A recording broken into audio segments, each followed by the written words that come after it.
All right, new topic in this set of notes. We're going to be looking at exponential functions, but I've got a question for you guys first. If there are 6 apples and you take away 4, how many do you have? Hint, the answer is not 2. If you take away 4, you have 4 apples. All right. Module 10, notes V now. We're getting close to the end there. We're looking at exponential functions. There's a lot of little subsections in this set of notes. Within exponential functions, we need to define what an exponential function is.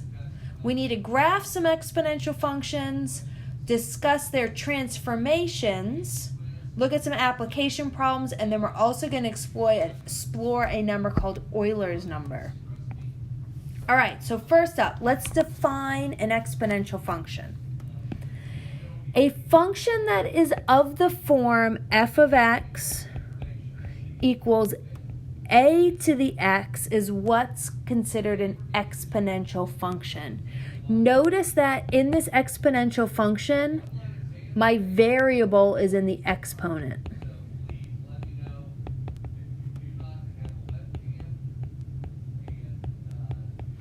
Look at that word exponential. You see that word exponent right in there. My variable is in my exponent, okay?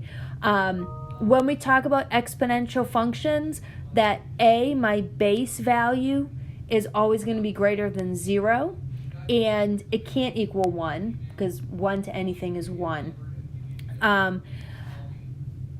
Let's say, for example, that we have the function f of x equals 2 to the x.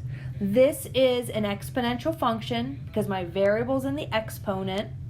In this case, the base, that a value, is 2. And we want to draw a table of values and graph this function. So we can kind of use this first function, f of x equals 2 to the x, as just kind of giving us a basis of what these exponential functions are going to look like. All right, so if we want to graph f of x equals 2 to the x, we're going to keep things simple. We're going to go a little old school here. We're going to make a table of values, okay? Let's throw out some x values there. I always like to use 0, maybe use 1 and 2. I like to put some negative numbers in there too, maybe -1, -2. Let's go -3 too. All right, we need a variety of points here to really get a good shape of what this graph's going to look like. So let's think about this. If I take an x value of 0 and I plug it in, 2 to the 0 is going to give me 1. Anything to the 0 is 1. Plug in 1, 2 to the first would give me 2. Plug in 2, 2 squared is 4. All right, now I'm going to plug in a negative. So 2 to the -1. Remember that 2 to the -1, that negative exponent, tells me to use the reciprocal. So this is going to be 1 over 2 to the first, which is 1/2. Now I'm going to plug in -2. 2 to the -2 means 1 over 2 squared, which really means 1/4. And 2 to the -3 similarly would give me a 1/8. So let's plot these points and see what we come up with. All right, we've got 0, 1. We have over 1 up 2. We have 2, 4. 1, 2, 3, 4. And now we have -1, 1/2. -2, 1/4. We're getting closer and closer to 0, and -3, 1/8. Okay.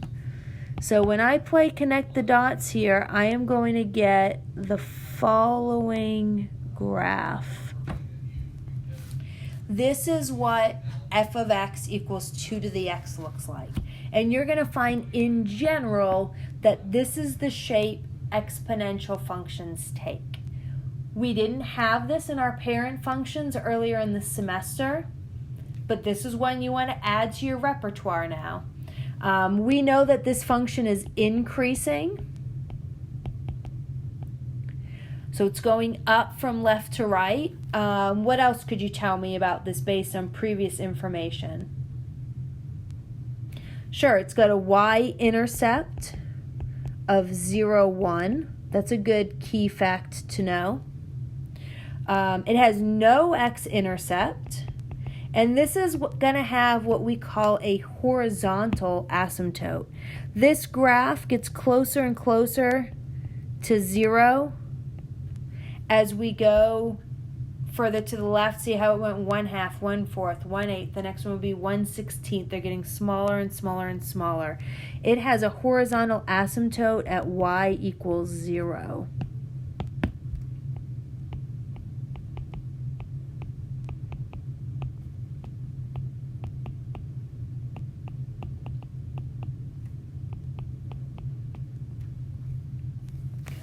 So those are all generic important characteristics of an exponential function.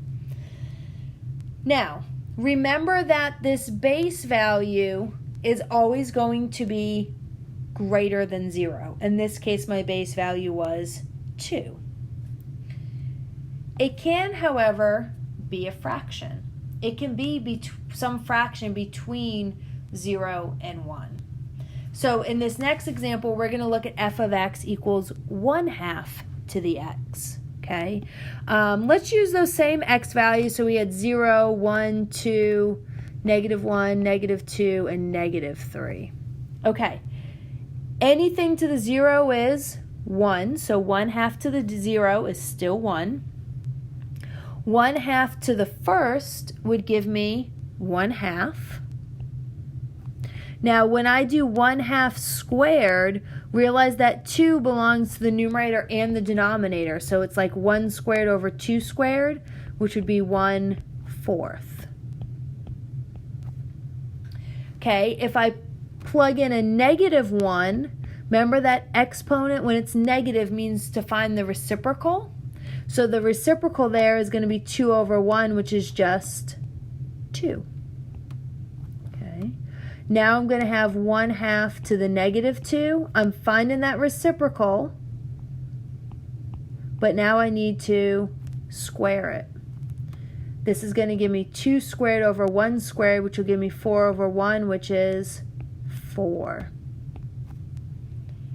And similarly, we're going to get 1/2 to the -3 is going to give us 8. So we find that reciprocal. Cube it, 2 cubed over 1 cubed is going to give me 8 over 1, which is 8. Now, to be honest with you, you could use your calculator here. You could put in y equals 1/2 to the x. Make sure you use those parentheses, though, in your calculator. And you could look at the table of values. Going a little old school here. Never hurts to do some algebra and review those basics with exponents. All right, let's plot our points. We've got 0, 1. Notice it still goes through the point 0, 1. It still has the same y-intercept. We have 1, 1/2. We have 2, 1/4. We have -1, 2. -2, 4. And -3, 8. 1, 2, 3, 4, 5, 6, 7, 8. Boom. It has a very similar shape, but notice this time instead of increasing, it is decreasing. Still has that y-intercept of 0, 1. Still has no x-intercept. And it still has that horizontal asymptote at y equals 0.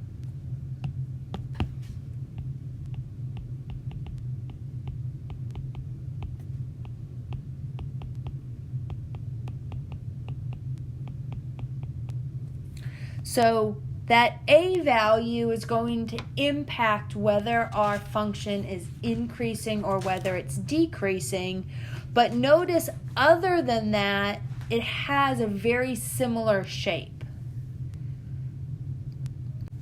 All right, let's try a few of these on the calculator to get some other ideas of what these graphs are going to look like.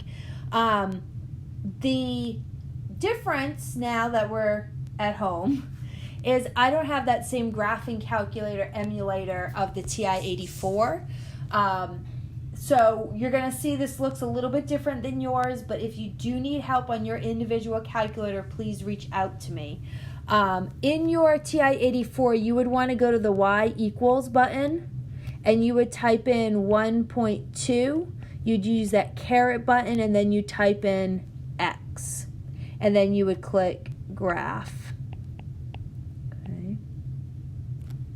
So I'm going to actually switch over to what's called Desmos, and I have typed in for us 1.2 to the X, okay, except it is not showing up on your screen. Why?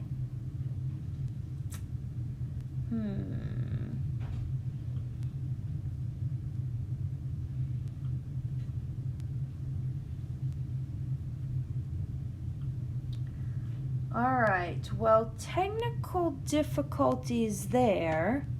Let me pause this, and I'm going to try to get that calculator up, and we'll pick up right here.